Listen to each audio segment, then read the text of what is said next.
First and foremost, I'm going to start this video, and it's mainly about mutual friends, because you have to realize when it comes to mutual friends, you get to know someone because you know someone else. And that's really the most important thing, because whenever you're meeting new people, the reason why they don't trust you right away is because they don't know you. They don't know you entirely, but then someone else that they know doesn't really know you. And that's what I'm going to say about mutual friends, because it's not like you need to know every single detail about someone, but you need to realize that when it comes to mutual friends in the first place, you're either in the same environment or you like to do the same things. And that's what normally happens when you get to know someone. You want to know if they have one or two things in common with you. No matter what friendship you have, or no matter what relationship you may want, that you need to have things that you're doing by yourself. You need to have things that you're doing by yourself. And it's not about looking for things to do with other people all the time. Basically, you just need to be okay with being alone. And when it comes to being alone, you just realize that you have things that you like to do, and that's without other people. Because you both know the same person, or you like to do the same things, you realize that that's really one of the best ways to really meet people. I'm always saying on this channel of how you should meet new people. You should be like yourself, because that's another thing. If you're more like yourself, you realize that people are liking you for you. So you have to realize that when people like you for you, you don't need to pretend to be a certain person. Because when you pretend to be a certain person and you attract someone new, you realize that they expect that same version of you all the time. And if you're not acting like yourself, you realize it's hard enough to actually build connections with people. And not just any connections, but genuine connections. Because you want it to be that the people that you attract into your life, they're not adding drama. They're not incompatible as well. Because when it comes to meeting people that are incompatible with you, you realize that they look at the world differently, and they may think of themselves differently, and it doesn't complement you in any way. For example, you may like to socialize with certain people that all you like to do is just like socialize with people that keep to themselves. And when they keep to themselves, they realize that no one's really talking, and no one's really like organizing anything of how to really meet up. And when you're a person that likes to be around people that keep to themselves, you realize it's hard to meet people in person, because all you want to do is just keep to yourself, and no one's really like stepping forward to like organize anything. And the reason for this is because people that are outgoing, normally they always have somewhere they want to be. When people keep to themselves, they may be shy, and then they're really scared of really like socializing with people, that they may think about themselves so much that they're overthinking everything. They may overthink of how they come across to other people. And that's what happens when people keep to themselves. They may overthink those small details.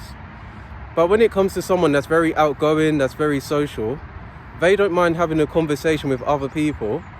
But the only thing is, with people that are very outgoing and very social, they may find it hard of actually being alone. And that's really the opposite about people that keep to themselves. What I'm going to say next about mutual friends.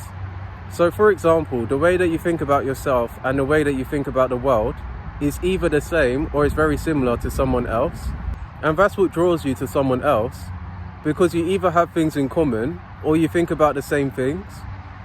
And that's what I'm going to say when it comes to mutual friends, because the reason why I say put yourself out there is because when you put yourself out there, whether it's online, on social media, or it's in person where you're approaching people, not just anyone, but you have to realize that when you're approaching people, it doesn't have to lead to somewhere. It's just that you ask people simple questions.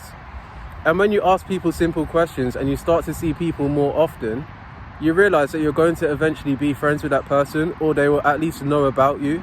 When you're seeing someone more than once, you realize that you're going to get along with them, because you at least have things that you're talking about in the moment.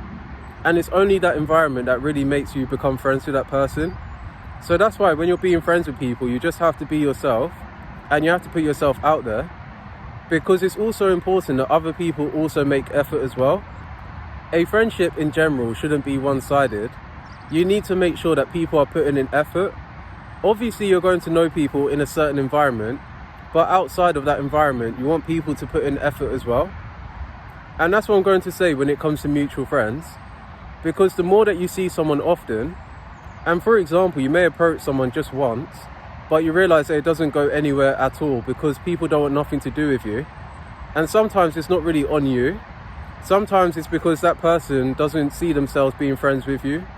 And that's really okay, because if you think about it, there's so many people in the world, and if you're so like fixated on what happens with one person, if you're so obsessed with one person, if you start thinking about how one person is all the time, you realize that they can't always like be there for you.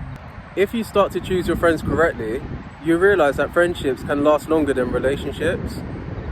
And just because your relationships don't last a long time, it's not always the case. But let's say, for example, that your relationships last longer than your friendships. It just means that you have to work on your friendships. So you know what I'm saying, when relationships don't last longer than friendships, it's because you need to work on your relationships. But then it's also the same thing on the other way around. You know, for example, if your friendships are longer than your relationships, you just need to work on really your relationships. But when it comes to your relationships being longer than your friendships, you realize that you have to work on your friendships.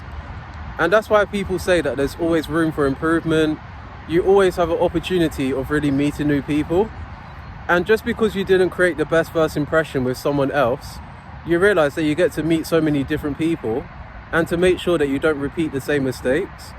So that's what I really wanted to say with this video. And the video message is that friendships do last longer than relationships in most cases. You need to meet people in new environments and look for people that you have things in common with. The last thing that I'm going to say, you need to learn how to take compliments and how to give compliments to other people, and to make people laugh as well. Because it's not about you just feeling good, but you have to make other people feel good and to feel comfortable around you, and to make yourself approachable by having open body language. So that's all I got to say, and I'll see you in another video.